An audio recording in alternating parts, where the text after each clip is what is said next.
السلام علیکم ناظرین، امید ہے آپ سب خیریت سے ہیں۔ آج کل سوشل میڈیا پہ جا بجا ہمیں کچھ ویڈیوز اور کچھ تصویریں مختلف علماء کرام کے پیجز پر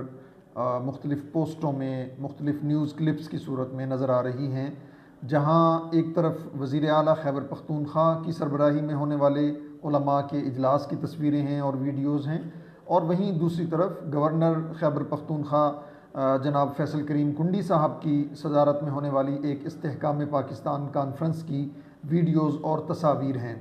ایسے لگتا ہے کہ جیسے ان دونوں کے درمیان، وزیر اعلیٰ اور گورنر کے درمیان، کوئی ایک ایسی کشمکش چل رہی ہے جس میں یہ دونوں ایک دوسرے سے آگے بڑھنے کی کوششوں میں مصروف ہیں، جس میں یہ دونوں ایک دوسرے کو پچھاڑنے کی کوششوں میں مصروف ہیں۔ آپ جانتے ہیں کہ گزشتہ کئی مہینوں سے خیبر پختونخوا کے حالات بڑے شدید خراب ہیں۔ ایک طرف شیعہ سنی فسادات ہو رہے ہیں، دوسری طرف دہشت گردی کا سامنا ہے۔ ہماری ریاستی اداروں کے مختلف اہلکار، فوجی جوان، پولیس کے لوگ روزانہ کی بنیادوں پر شہید ہو رہے ہیں، اور یہ روزانہ خبریں آ رہی ہیں۔ اور دوسری طرف ہمارا افغانستان کے ساتھ جو بارڈر ہے وہ شدید عدم تحفظ کا شکار ہے۔ افغانستان کی طرف سے لوگ کے پی کے کے اندر گھستے ہیں، اور کے پی کے میں داخل ہو کے مختلف علاقوں میں مختلف لوگوں کو، مختلف شخصیات کو، مختلف اداروں کے لوگوں کو نشانہ بناتے ہیں اور پھر واپس چلے جاتے ہیں۔ تو ایک طرف یہ صورتحال ہے۔ ہم یہ بھی جانتے ہیں کہ پی کے اندر گزشتہ دور حکومت میں جو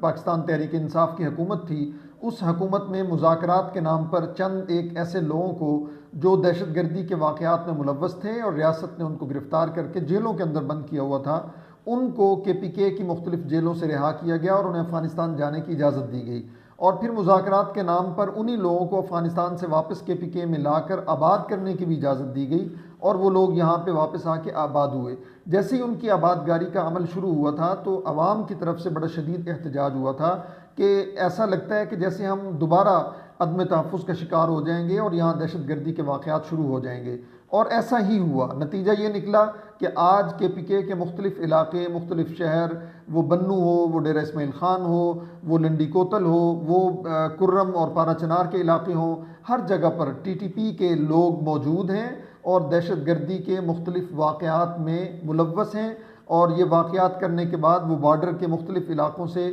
ہوتے ہوئے افغانستان چلے جاتے ہیں اور پھر وہاں سے واپس آتے ہیں اور دہشت گردی کارروائیاں کرتے ہیں۔ تو یہ سلسلہ روزانہ کی بنیادوں پر چل رہا ہے۔ اس مسئلے کو حل کرنے کے لیے وزیر اعلیٰ اور گورنر آپس میں بیٹھ کر وفاق کے ساتھ بات چیت کر کے افغانستان کے ساتھ مسائل کو حل کرنے کے لیے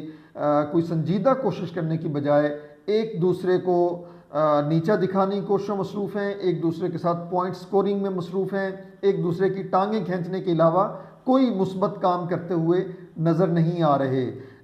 کرم اور پارا چنار میں جو واقعات ہوئے اور اس کی وجہ سے جو مختلف کانوائز پہ حملہ ہوا، مختلف لوگ دہشت گردی کا شکار ہوئے، ان واقعات کو روکنے کے لیے، ان مسائل کو حل کرنے کے لیے صوبائی حکومت کے وزیر اعلیٰ، صوبائی حکومت کے دیگر وزراء اور گورنر سمیت کوئی لوگ اس میں کوئی کردار ادا نہیں کر سکے۔ گورنر کی ایک مجبوری بھی سمجھ آتی ہے کہ وہاں ایک ایسی حکومت موجود ہے جس کو گورنر صاحب شاید پسند نہیں، یا گورنر صاحب کو وہ حکومت پسند نہیں ہے، تو آپس میں کوئی انڈرسٹینڈنگ نہ ہونے کی وجہ سے،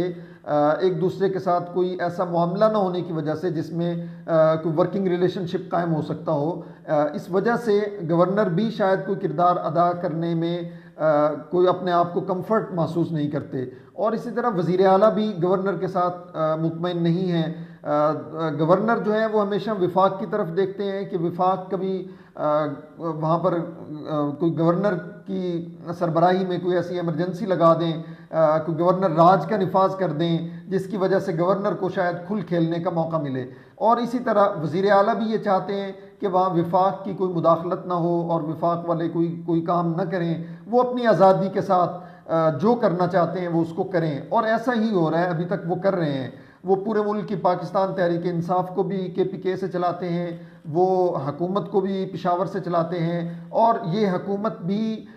کوئی صوبائی حکومت نہیں ہے، کوئی عوام کی حکومت نہیں ہے، کوئی صوبے کے تحفظ کے لیے کوئی کردار ادا نہیں کر رہی، بلکہ یہ حکومت رات دن جیل میں بیٹھے ہوئے ایک شخص کے تحفظ کے لیے، اس کی اہلیہ کے تحفظ کے لیے اور اپنی پارٹی کے دیگر لوگوں کے تحفظ کے لیے سرگرم ہے، اس کو اپنے صوبے کی ترقی سے، اپنے صوبے کے تحفظ سے کوئی لینا دینا نہیں ہے۔ کرم اور پارا چنار میں جو واقعات ہوئے، کرم اور پارا چنار میں جو فسادات ہوئے، ان کی روک تھام کے لیے وفاق میں بیٹھے ہوئے کچھ ریاستی ادارے، وزارت داخلہ، کچھ اور لوگ اور پنجاب حکومت کو اس میں ملوث کیا گیا، اور انہوں نے مختلف شخصیات سے، شیعہ سنی مختلف لیڈرشپ کو انگیج کر کے وہاں کے واقعات کی روک تھام کے لیے کوششیں کی۔ حال ہی میں کے پی کے جو وہاں کے پی کے اندر جو چیف سیکرٹری موجود تھے، پچھلے دنوں ان کا ٹرانسفر ہو گیا ہے، وہ وفاق میں کسی اور ادارے کے سربراہ لگ گئے ہیں۔ ان کی کوششوں سے اور ریاستی اداروں کے وہاں جو نمائندے پشاور میں بیٹھے ہوئے ہیں، ان کے ملوث ہونے سے اور ان کی کوششوں سے پارا چنار اور کرم کے واقعات کی روک تھام میں اور ان کو کنٹرول کرنے میں کچھ کوششیں ہوئیں جو بڑی حد تک کامیاب بھی ہوئی ہیں، اگرچہ وہاں پوری طرح حالات ٹھیک نہیں ہو سکے۔ حالات کو نارمل کرنے کی انہوں نے بڑی کوششیں کی ہیں، راستے ابھی بھی بند ہیں، لوگ بآسانی اپنا روزگار کے لیے باہر نہیں نکل سکتے، باہر والے اندر نہیں جا سکتے، کئی طرح کے مسائل کا انہیں سامنا ہے۔ لیکن ان سب حالات میں یہ دو شخص ایسے ہیں جو مسلسل ایک دوسرے کو نیچا دکھانے کے لیے اور ایک دوسرے کو پیچھے چھوڑنے کی کوششوں میں مصروف ہیں۔ ان کو چاہیے تھا کہ اپنے ملک بھر کے ان لوگوں کے ساتھ، ان سٹیک ہولڈرز کے ساتھ بات چیت کرتے، ان کے ساتھ ملاقاتیں کرتے اور ان مسائل کا حل ڈھونڈنے کی کوشش کرتے۔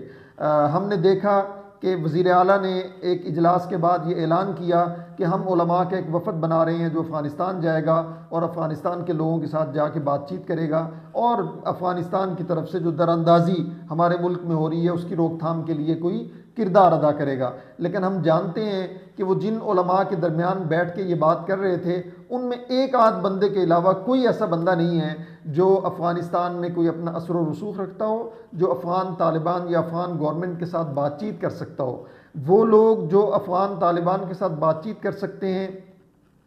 جو افغان حکومت کے ساتھ بات چیت کر سکتے ہیں اور ان مسائل کو حل کرنے کے لیے کوئی مثبت کردار ادا کر سکتے ہیں، وہ ایسے علماء ہیں، وہ ایسی شخصیات ہیں، وہ ایسے شیوخ ہیں جن تک شاید علی امین گنڈا پور کی یا گورنر صاحب کی رسائی نہیں ہے۔ تو اس لیے گورنر صاحب کو اور علی امین گنڈا پور وزیر اعلیٰ صاحب کو اپنے ضلعی تعصبات سے، اپنے قومی تعصبات سے، اپنے علاقائی تعصبات سے اوپر اٹھ کر، چونکہ وہ اب گورنر بن چکے ہیں، چونکہ وہ اب وزیر اعلیٰ بن چکے ہیں، شاید انہیں اس بات کا یقین نہیں آ رہا کہ وہ ایک صوبے کو چلا رہے ہیں اور ایک صوبے کی سربراہی کر رہے ہیں۔ انہیں ان تعصبات سے نکل کر، اپنی پارٹیوں سے باہر نکل کر، اپنے ان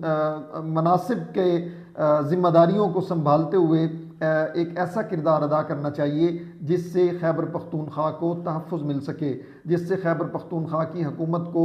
امن مل سکے، جس سے خیبر پختونخوا کے عوام کو ان کے لیے ترقی کے راستے کھل سکتے ہوں۔